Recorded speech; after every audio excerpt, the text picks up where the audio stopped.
Les podcasts de Radio Châtel RTL2, les programmes Made in Chablais, le son de la Yacht Société. Sous forme de paillettes, glaces dentelées, étoiles à 6 branches, minuscules grains sphériques ou anguleux, elle sait se faire attendre et parfois nous immobilise complètement. Mais de qui on parle là ? De la neige, bien sûr. La neige dans tous ses états. La chronique sur les métiers liés à la neige. Alors aujourd'hui, je suis au studio de Radio Châtel avec Mika, pisteur, secouriste, 3e degré artificier. Bonjour Mika. Salut Anne, comment vas-tu ? Écoute, ça va pas mal, on est pas mal au studio, il fait chaud, il fait bon. Et il fait beau. Et il fait beau. Alors commençons tout de suite le métier de pisteur 3e degré artificier. Est-ce que tu peux m'expliquer un petit peu ces termes, comment sont séparées ces différentes catégories de métiers pour le pisteur ? Ouais, alors nous avons les pisteurs secouristes 1er degré. Donc ça, c'est le premier échelon, c'est la base du métier de pisteur. Ensuite, nous avons les pisteurs secouristes 2e degré. Donc là, c'est une autre formation. C'est beaucoup de secours sur corde, en milieu périlleux, crevasses, ainsi de suite, avec une réglementation un petit peu plus poussée. Et ensuite, le pisteur 3e degré, qui lui est vraiment sur de l'administratif, de la réglementation très poussée. C'est celui qui reste au chaud ? En général, voilà, c'est celui qui va rester au chaud. Mais pas forcément, parce qu'il y en a qui sont dehors aussi. Et ensuite, on a des spécialités. On va retrouver donc les niveaux météo, donc eux qui sont vraiment sur la nivologie, la météorologie, en relation étroite avec Météo France chaque jour durant la saison d'hiver. Ensuite, nous avons les maîtres chiens d'avalanche, donc qui eux ont la particularité d'avoir leurs compagnons tous les jours à leur côté et dans les postes avec nous. Donc c'est des collègues de travail aussi pour nous, qui vont nous aider activement et très efficacement à retrouver des personnes ensevelies. Et ensuite, nous avons la spécialité d'artificier. Donc c'est ceux qui vont aller déclencher les avalanches artificiellement. Donc c'est ton cas. Voilà, tout à fait. Raconte un peu comment ça se passe une journée en tant que pisteur artificier 3e degré, une journée type sur Châtel par exemple. Alors, nous, on embauche le matin, tous ensemble. On va faire l'ouverture des pistes. De l'ouverture des pistes, on va avoir nos fameux spécialistes de la niveau météorologie qui vont aller faire le relevé. Ensuite, on se retrouve tous au poste de secours une fois que toutes les pistes sont ouvertes. On les a sécurisées, on les a matérialisées, on est sûr que les clients peuvent skier en toute sécurité dessus. Ensuite, on va se concerter sur la météo, savoir si demain nous allons faire un PIDA, un plan d'intervention de déclenchement d'avalanche ou pas. Si effectivement la météo est défavorable et nous annonce une quantité de neige, les niveaux météo vont être en relation étroite avec Météo France, donc ils vont les avoir au téléphone, ils vont discuter ensemble. Donc ce sera un bulletin plus élaboré que le bulletin qu'on trouve papier niveau office de tourisme ou internet. Et de là, on va regarder le vent, les quantités de neige, les températures. Et de là, on va prendre la décision de faire un PIDA, le plan d'intervention de déclenchement d'avalanche. Et alors, comment ça se passe, un PIDA ? Alors, un PIDA, une fois qu'il est mis en place, on le met en place avant midi, la veille. On prévient les équipes parce qu'on va avoir des horaires différés et décalés. Donc, les premiers vont arriver le matin à 4h20 au dépôt d'explosifs pour aller récupérer toute la marchandise, tous les explosifs pour les distribuer aux différentes équipes à différentes heures en fonction des départs. Par exemple, nous allons avoir les CATEX. Eux, ils vont partir avec le matériel explosif à 4h45. Ensuite, on va avoir les équipes terrestres du grenadage à main qui vont partir à 6h30. Donc, on va créer cette mécanique pour que tout le monde arrive sur site en différé, mais pour pouvoir tirer relativement tous ensemble. D'accord, parce que chacune de ces équipes part avec un explosif, si j'ai bien compris, pour le positionner à un endroit stratégique que vous aurez défini la veille, c'est ça ? Tout à fait. Alors, dans ce qu'on parle depuis tout à l'heure, le PIDA, c'est une bible qu'on a où à l'intérieur, on a des points de tir qui sont répertoriés. Donc, on tire pas où on veut, on prend pas l'explosif et on va les tirer là où on le souhaite. C'est pas un feu d'artifice, on est d'accord. Donc, on a des points qui sont répertoriés. Donc, en fonction des points de tir à faire, on a des quantités d'explosifs. Si on a 10 points de tir à faire, on a 10 charges explosives. Et l'artificier va choisir s'il va tirer ou non en fonction de ce qu'il est tombé comme neige ou de ce qu'il voit devant ses skis. Et ça se passe en pleine nuit, si j'ai bien compris. Alors ça se passe très tôt le matin où la luminosité est pas terrible. Parfois, on a un ciel clair, étoilé. Avec la pleine lune. C'est fabuleux. Parfois, on est dans la tempête et à nous de juger si on tire pas, si l'explosif doit être détruit ou pas. Donc là, une fois que vous avez mis en place les explosifs, j'imagine que vous êtes en contact chacun et savoir si qui fait partir en premier, comment ça se passe techniquement sur site. Alors sur site, c'est très simple. On a des numéros de pas de tir, donc on s'annonce à chaque pas de tir. Le plus gros boulot, je dirais que c'est pour le central, pour Gwen et Cyrielle. Elles nous suivent à la radio. Elles suivent l'ensemble des équipes, savoir où on est, s'il y a une équipe qui a un problème, s'il y a une équipe qui n'a pas tiré, si ça fait un quart d'heure qu'elle les a pas entendus à la radio, elle doit alerter les autres. C'est une grosse mécanique plus pour elle que pour nous. Il y aura PIDA demain sur tous les secteurs, sauf celui de Barbossine, donc Lingat, Super-Châtel, Cornebois et Rochasson. Ouais, reçu au Lingat, merci. Vous avez posé les explosifs et puis après vous retirez dans des endroits spécifiques pour pouvoir déclencher. Alors nous, sur le tir manuel, on a ce que l'on appelle un pas de tir. Le pas de tir, c'est l'endroit où nous on se positionne, c'est un abri de tir. Donc nous, on est sur un endroit qui est sécurisé. Et ensuite, on va lancer notre charge sur un point de tir. Donc la charge est reliée à nous via une cordelette pour pas la perdre. Donc on la tire environ à une trentaine de mètres de nous. Est-ce qu'il y a un rapport entre la puissance de l'explosif et la surface peut-être d'avalanche prévue? Est-ce que vous calculez ce genre de choses aussi ou... Non, alors nous on tire avec des charges, ça s'appelle de l'émulsion. Ça ressemble un peu à du plastique comme on voit dans les films, à la télévision. C'est des charges qui pèsent 1,460 kg, donc on tire uniquement avec des charges d'1,460 kg. Voilà. D'accord, et ça suffit à déclencher. Et ça suffit largement, très très largement. Et une fois que l'avalanche est déclenchée, qu'est-ce qui se passe après pour vous? Donc vous êtes en sécurité évidemment. Donc nous on est en sécurité sur notre pas de tir. Et l'avalanche est déclenchée, on annonce le résultat à notre centrale. Et de là, on leur dit qu'on va quitter le pas de tir sur lequel on est pour se rendre sur le pas de tir suivant. Comme ça, elles nous suivent chronologiquement dans le défilé de notre PIDA, quoi. D'accord, parce que vous changez de pas de tir pour toujours des vérifications Tout à fait. Suite. En fait, par secteur de tir, on n'a pas qu'un seul tir à faire. On en a, il y en a qui en ont 6, il y en a qui en ont 9, il y en a qui en ont 12, il y en a qui en ont 10. Voilà, donc on va se déplacer et tout au long de notre déplacement, les filles au central vont nous suivre et il y a un calcul théorique de temps de déplacement entre point 1, point 2 et ainsi de suite où elles, ça va leur mettre des alertes si elles n'ont pas de nouvelles de notre part à la radio. Alors le deuxième pas de tir, c'est simple, on a une carte. Sur notre carte, on a 10 couloirs de dessinée, 10 couloirs de déclenchement, c'est 10 pas de tir. On fait le premier pas de tir, on se déplace, on va au deuxième pas de tir qui est un couloir totalement différent. Le deuxième pas de tir, le point de tir part, on va vers le troisième et ainsi de suite. On va pas tirer 10 fois au même endroit. Bien sûr. Et donc sur Châtel, quels sont ces secteurs avec les pas de tir? Alors les secteurs, nous avons, on va commencer par Super-Châtel. Donc on a le secteur de Onne. Donc, ce qui donne toutes les pentes au-dessus du téléski de Onne, donc la rouge de Folière, bleu panoramique, tout ça. Secteur de tir Barbossine, donc sur la noire de Barbossine. Ensuite, on va avoir sur les Ombrieux. Donc les Ombrieux, c'est pareil, c'est secteur Morclan, c'est ce qui donne sur la noire des Ombrieux et qui arrive sur le bas de la bleu panoramique. Ensuite, on va avoir sur le secteur du Corbeau, sommet du téléski du Corbeau pour sécuriser un chemin sorti du téléski et la piste de la Bleue du Lac. Ensuite, on va passer sur le secteur du Lingat. Lingat, donc, on a un autre style de déclenchement où on a 2 catex. Donc ça, on expliquera après ce que c'est. Ensuite, on a le secteur de la Cancoinette, pareil sur le secteur du Lingat, qui donne sur la combe du Lingat 2, donc la piste qui est à proximité de l'éco alpin. Ensuite, on va passer sur le secteur de Cornebois, où on a également un catex. Donc on va sécuriser le sommet de la piste des Rennes, de la Perdrix Blanche. Ensuite, on va passer sur le secteur des Lanches, ce qu'on appelle nous.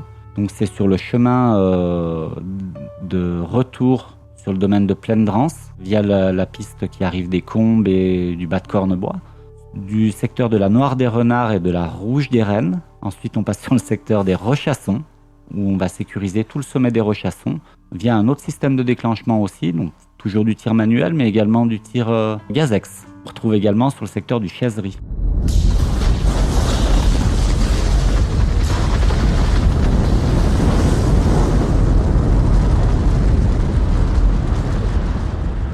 Donc, quelles sont les différentes façons de déclencher une avalanche ? Alors, on a parlé jusqu'à présent du tir du grenadage à main, le tir manuel. Et après, on a d'autres procédés de tir. Donc là, qui sont des installations fixes. Donc le CATEX, c'est le câble transporteur d'explosifs. Donc là, on va accrocher l'explosif sur un câble et on va l'acheminer à des points de tir. Et donc, c'est un système de téléski, en fait. Donc, c'est tout informatisé. Le tir va s'arrêter exactement au bon endroit. Et là, on fait une mise à feu via une télécommande par rapport à un allumage électrique. C'est parce que c'est un secteur qui est peut-être plus difficilement atteignable à ski ? Là où on a ce type d'installation, c'est des secteurs qui sont relativement dangereux et où on mettrait beaucoup trop de temps à les faire à ski. Il faut qu'on arrive à ouvrir le domaine relativement tôt pour la clientèle. Du coup, on essaye de mettre en sécurité les personnels via ces installations, donc CATEX, GAZEX, avec lesquels on peut tirer très rapidement et en toute sécurité. Ça se passe en un laps de temps assez court finalement. Tout à fait. Ensuite, on a les GAZEX. Donc ça, c'est ces fameuses trompes qu'on aperçoit sur le secteur de Chaiserie où il y en a 4, ou alors le secteur de l'arête des Rochassons où on en a 5. Ouais, c'est les gros tubes qui sortent de la montagne, un petit peu courbés vers le bas. Tout à fait, ouais, c'est ça. Donc ça, on va faire un mélange de gaz entre du propane et de l'oxygène. On va créer une étincelle via l'informatique et là, on va créer une grosse explosion. Donc pareil, efficacité, rapidité et mise en sécurité des personnels. Explosion qui se passe au niveau de ces tubes ? À l'intérieur des tubes, ouais. D'accord. Et ensuite, on a un autre type qui se passe en hélicoptère. C'est une espèce de cloche qu'on a sous l'hélicoptère. C'est pareil, c'est un mécanisme à gaz. Donc là, ce sera de l'hydrogène et de l'oxygène. Et via une télécommande à l'intérieur de la machine, on actionne le tir. Et là, l'avantage, c'est qu'on peut faire beaucoup de tirs en très peu de temps et se déplacer rapidement.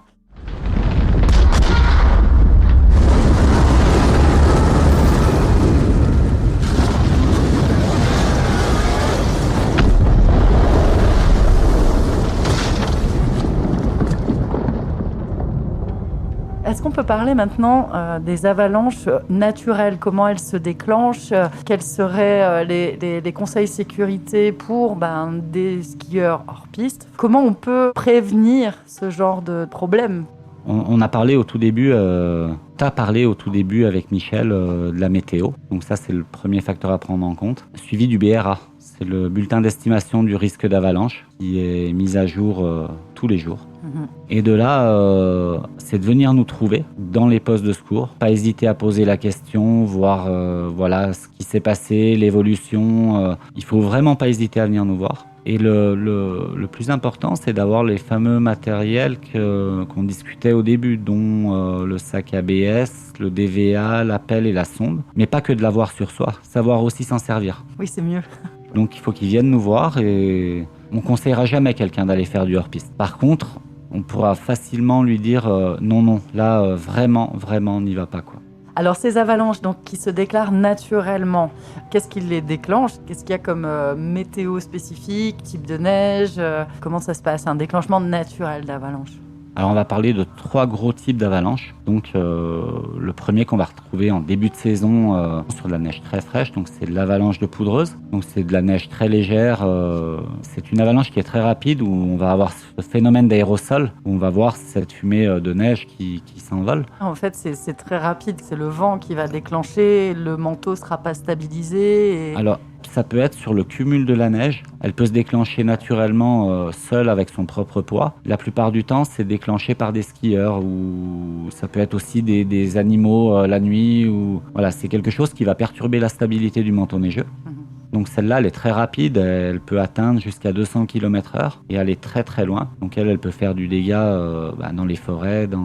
C'est une avalanche qui va être très virulente. Si un skieur se fait prendre dedans, on va dire qu'elle va être considérée un peu comme noyée. Parce que les particules de neige très fines vont remplir les poumons. D'accord, donc voilà. c'est une avalanche très dangereuse. Très dangereuse, très rapide.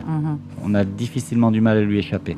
Ensuite, donc moins dangereuse, la suivante peut-être ? Alors elle n'est pas moins dangereuse, au contraire. C'est l'avalanche de plaques. Donc c'est quand on a un phénomène météorologique de neige où on a beaucoup de vent et la neige va venir heurter les crêtes des montagnes et recréer un cumul derrière. Et donc ça va charger en neige. Ce sera très joli. C'est une neige qui sera pas forcément poudreuse, même très peu.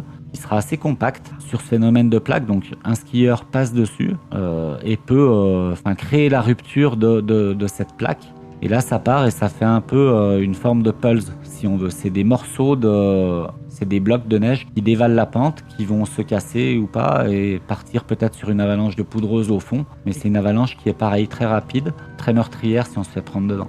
Et ce serait une neige qui sera plus lourde que l'avalanche de poudreuse parce qu'elle aura été compactée par le vent. Les grains de neige auront été vraiment solidarisés et on aura un style un peu meringue, très dense, pas légère comme la neige de poudreuse. Donc peut-être plus facile à secourir quelqu'un dans ce genre d'avalanche. Ça, c'est vraiment très compliqué parce une avalanche de neige de poudreuse, le manteau neigeux va être très ventilé. Donc les chiens vont pouvoir retrouver les odeurs plus facilement. Une avalanche de plaques, ça peut faire de la casse au niveau des membres. Donc c'est pas forcément évident. Et les chiens escalader les blocs, c'est pas si facile. Mais chaque type d'avalanche est vraiment dangereuse de toute façon. Il n'y en a pas un plus dangereux que l'autre, c'est sûr. Et du coup, la troisième, alors, on en arrive là. Et la troisième, c'est l'avalanche de fonte qu'on va retrouver sur le printemps ou en cas de forte température ou alors avec la pluie aussi. Charger le manteau neigeux en pluie avec le réchauffement, le soleil qui monte de plus en plus haut, les journées qui rallongent, la neige se transforme, elle devient un peu souple. Dans les pentes, c'est pareil, la neige, elle se transforme aussi, malgré qu'elle ne soit pas skiée. Il y a un réchauffement du sol, un réchauffement de dessus, et ça fait partir, bien souvent, les voies, ces avalanches, ça fait des traînées un peu comme de la boue, il y a de la terre, il y a de l'herbe, il y a tout ça mêlé. Donc ça, c'est des avalanches qui sont très lentes, mais par contre, c'est des bulldozers. La masse volumique de la neige est telle que ça casse des sapins, il y a des vidéos où on voit, ça enlève des maisons. Voilà, c'est des avalanches très puissantes. Du coup, on peut peut-être les voir arriver et on a le temps de s'échapper. Tout à fait, oui, c'est ça. Mais si on ne s'échappe pas, on est mal barré. C'est le rouleau compresseur.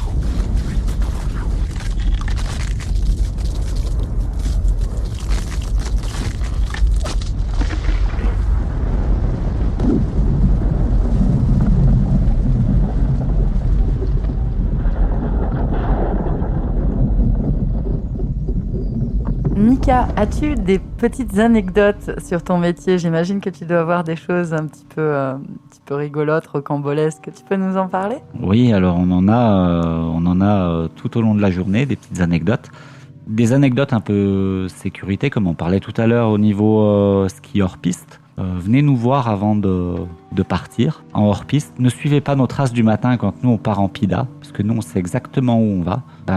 Parfois, les gens suivent nos traces en disant il y en a déjà qui sont passés par là, et ils se retrouvent un petit peu coincés dans des endroits pas super cool, et il faut qu'on aille les récupérer par la suite. Donc, passez nous voir, c'est mieux. Après, ça reste rare quand même, ils trouvent les échappatoires, ils arrivent à suivre nos traces, mais il y en a qui n'ont pas forcément le niveau. Mais quand la neige est belle, elle est poudreuse, et on a envie de sortir des belles pistes pour aller faire du hors-piste, faites attention quand même. Nous, on sait où on va, on sait par où on passe. Voilà, il y a des crevasses, il y a des ponts de neige, il y a pas mal de choses. Quand on doit aller les chercher, c'est toujours un peu plus compliqué pour nous. Et dis-moi, tu es donc pisteur l'hiver sur Châtel, mais l'été, qu'est-ce que tu fais de beau dans la région ? Alors l'été, moi je continue l'activité, parce que je suis permanent à la Société des remontées mécaniques. Et pareil, je m'occupe des pistes. Donc nous l'été, on reprépare la saison d'hiver. On va nettoyer la montagne dans un tout premier temps, de tous les déchets, aussi bien les nôtres que ceux des touristes qui ont oublié leurs déchets sur les pistes. Et ensuite, on va refaire des travaux de piste, on va faire des aménagements, des améliorations sur certaines pistes. On va, tout au long de la saison. On reprépare la saison d'hiver en fait. D'accord, donc tu t'arrêtes jamais, tu restes pisteur à l'année. Voilà, tout à fait. À fond dans la montagne. Mika, je te remercie beaucoup pour cette interview et puis on se dit à bientôt sur les pistes. À bientôt. Salut. Salut, merci. Vous recevez Olinga ? Ouais, on écoute. Balise 3 de la Lèche, il y aurait un accident, une femme de 45 ans pour un genou. Ouais, ok, merci, on va voir.